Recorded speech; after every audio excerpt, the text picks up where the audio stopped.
Donc, c'est maintenant l'heure des actualités. N'oubliez pas la fête des pères ce dimanche 20 juin. Pour commencer, la COVID. Le Bas-Saint-Laurent passe désormais en zone verte, ce qui est une super bonne nouvelle à partir du 21 juin.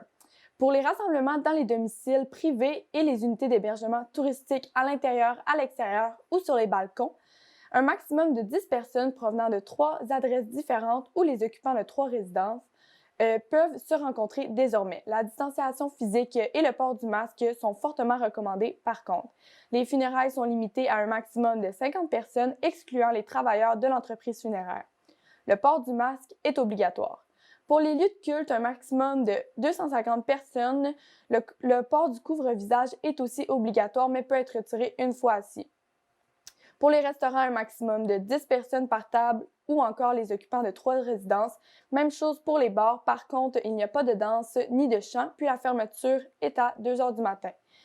Pour ce qui est de la vente d'alcool, celle-ci cesse à minuit.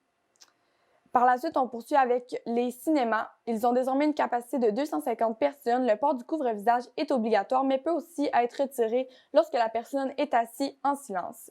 Les salles de spectacle sont désormais ouvertes et peuvent accueillir 250 personnes ou 2500, tout dépendant de la grandeur de la salle, si la distanciation peut être possible.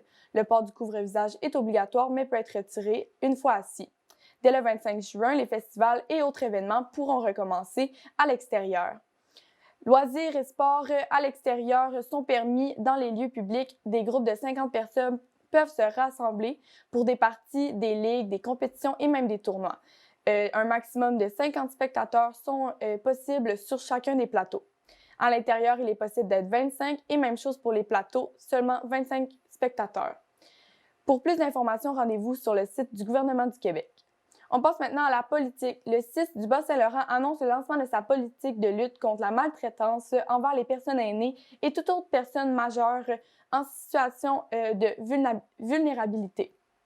Le CIS entend aussi favoriser la bientraitance qui vise le bien-être, le respect de la dignité, l'épanouissement, l'estime de soi, l'inclusion et la sécurité de la personne. 3,5 millions de dollars ont été donnés pour 3 projets récréatifs dans la vallée de la Matapédia. Les municipalités de Val-Brillant et de Amqui vont bénéficier de nouvelles installations. Après des années de démarches, le Centre d'études matapédien, le CEMEC, peut enfin avoir un gymnase. Pour la suite, près de 1,1 million de dollars seront investis dans les infrastructures du carrefour sportif à Amqui. Le terrain de balle, le skatepark et les terrains de tennis se feront refaire une beauté, puis il y aura même un nouveau terrain de basketball qui sera aménagé. Pour la ville de Val-Brillant, pour sa part, elle recevra un montant de 220 000 dollars pour l'amélioration des installations du parc municipal. Loisirs et culturels, à partir du 19 juin au centre nautique Le Saumonois, au lac au saumon, il sera possible de louer des embarcations nautiques telles que des planches à pagaie, des canots, des kayaks et même des pédalos.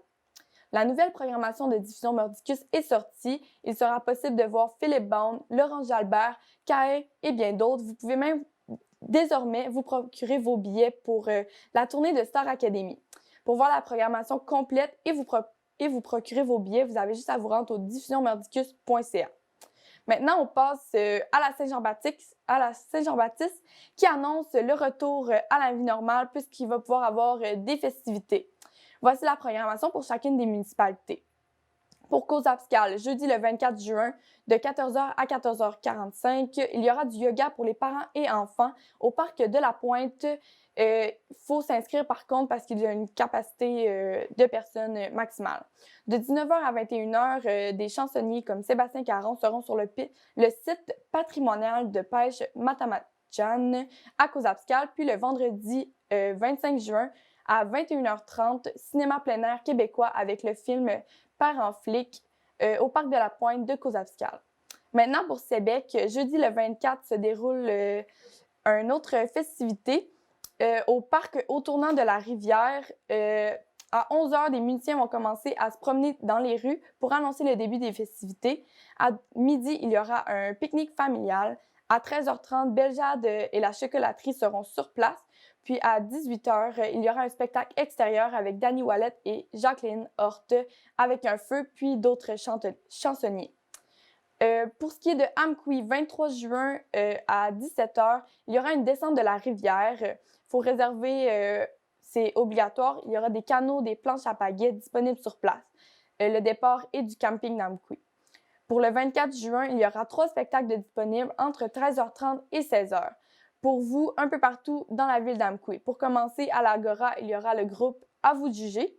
On salue Christophe en arrière de la caméra. Par la suite, à l'église, on pourra voir Bart Rioux, puis chez Desjardins, Claudia Deroy. Ensuite, à 20h, à la salle Jean Cossette, pour le coût de 20 $, le groupe Les Fils du Diable seront en spectacle. Les billets sont disponibles sur diffusionmordicus.ca. Par la suite, à Saint-Moïse, le 23 juin, à partir de 19h, il y aura un défilé de musique dans le village avec DJ et à 21h30, des feux d'artifice. Et finalement, pour Saint-Léon-le-Grand, le 24 juin, les activités commencent à 10h. De 13h à 15h, il y aura des activités de rallye bottine pour les enfants et leurs familles. À 14h, une course de canards dans la rivière. Puis pour voir la programmation complète de toutes les municipalités, vous avez juste à vous rendre sur la page Facebook respective de chacune.